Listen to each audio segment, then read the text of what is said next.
Hey there, sports history fan. This is Arnie Chapman of the Football History Dude podcast, and I'm stopping by this show real quick to tell you about a couple of cool giveaways that we have going on here at the network. Both are autographed books covering various topics of the NFL. The first is The Point After: How One Resilient Kicker Learned There Is More to Life Than the NFL by ex-NFL kicker Sean Conley. It goes over his unique experience as a walk-on kicker at the University of Pitt after never playing high school football. And then it gets into some of his time playing for NFL teams and so much more beyond the gridiron. The other is from author Kevin Bryant.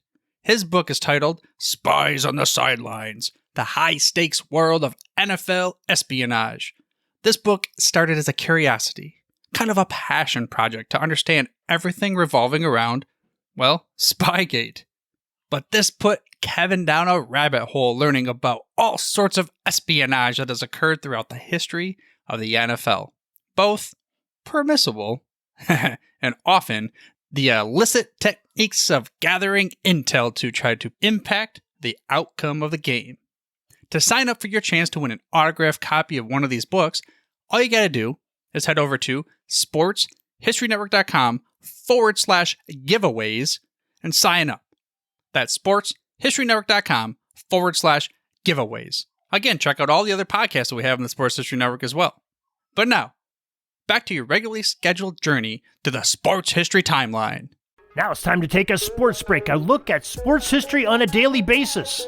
Hello, my friends in sports history. This is Darren Hayes of Sports Jersey Dispatch, and welcome once again to the Pig Pen, your place to find all things great in sports history according to the jersey numbers. And we have a sports break here for July 31st, and we have quite a few jersey numbers we're going to be talking about. You can find them all listed on jerseydispatch.com under this July 31st post. July 31st, 1930, the New York Yankees first baseman Lou Gehrig, eventually, who wore number 4, drove in 8 runs with a grand slam and 2 doubles in a 14-13 win over the rival Boston Red Sox. July 31st, 1954, Milwaukee's first baseman Joe Adcock, number 9 on his jersey, became only the 3rd player in the 20th century to hit 4 home runs in a 9-inning game.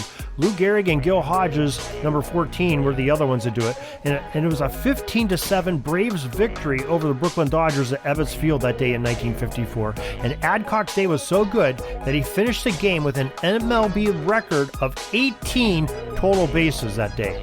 In July 31st, 1963, Cleveland Indians tied the record of 4 consecutive home runs as they beat the California Angels 9-5.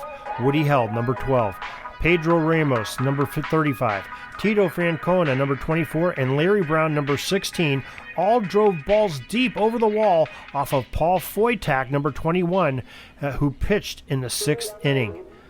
July 31st, 1972, Chicago infielder Dick Allen, number 15, became only the 7th player in Major League Baseball history to hit 2 inside-the-park home runs in a single game. Both wall bombs were off of Burt Blyleven in an 8-1 White Sox win over the Minnesota Twins that day. And on July 31st, 1978, the Cincinnati Reds star infielder Pete Rose, wearing number 14, singled off Atlanta's Phil Niekro, who wore 35 that day, to extend his hitting streak to 44 games as the Reds edged the Braves 3-2. With that hit, Rose tied Willie Keeler's 81-year-old National League record. July 31st, 1983, Brooks Robinson, who wore number 5, Juan Marichal, number 27, George Kell, a longtime number 1, 7, and 21 on his jerseys, and Walt Alston, number 21, were all inducted into the Baseball Hall of Fame in Cooperstown. July 31st, 1987, Baltimore first baseman Eddie Murray, who wore number 33, hit his 299th and 300th career home runs to lead the Orioles to an 8-4 victory over the Texas Rangers.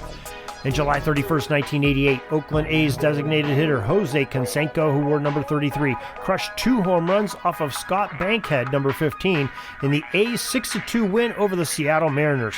With these, Canseco became the first MLB player to hit at least 30 or more home runs in his first 3 years in the majors. On July 31st, 1988, the Pittsburgh Pirates first baseman, left fielder, and 7-time All-Star Willie Stargell, wearing number 8, became the 200th man inducted into baseball's Hall of Fame.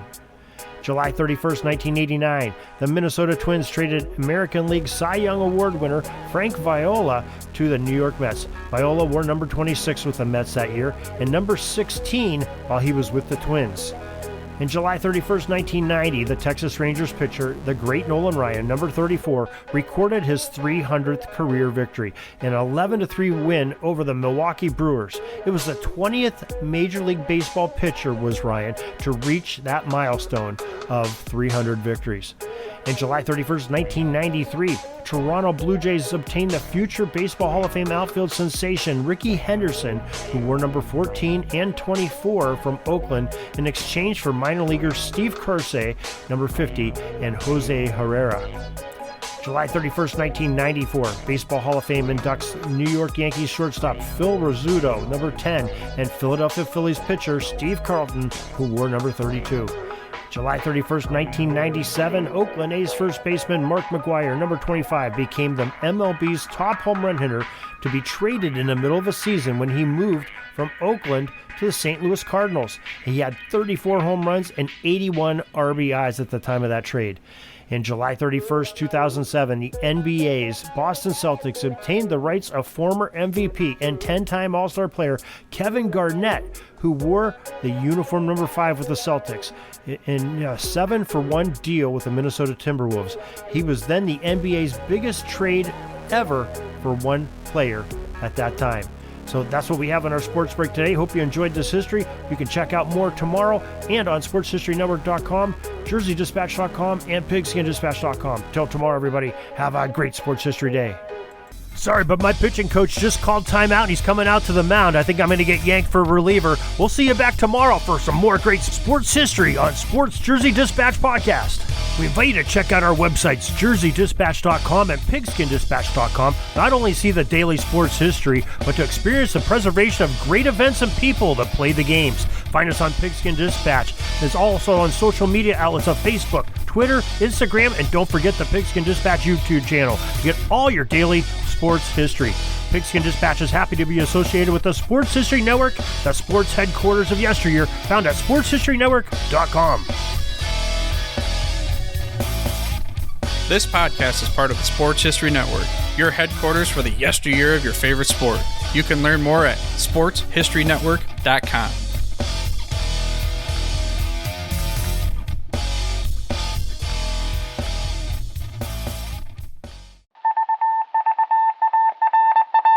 It was just another ordinary day in the offices of the Pittsburgh Guardian newspaper circa 1924. But for Marla Delft, assistant editor, everything was about to change. For she was about to discover the awesome attractiveness of Row 1 brand retro sports paraphernalia items thanks to Orville Mulligan, sports writer. And there it is. Wow, Orville, that's really the bee's knees. Isn't it just? A poster-sized replica of the actual 1909 World Series program cover. I can see that. But where did you get it? And where'd you get it framed?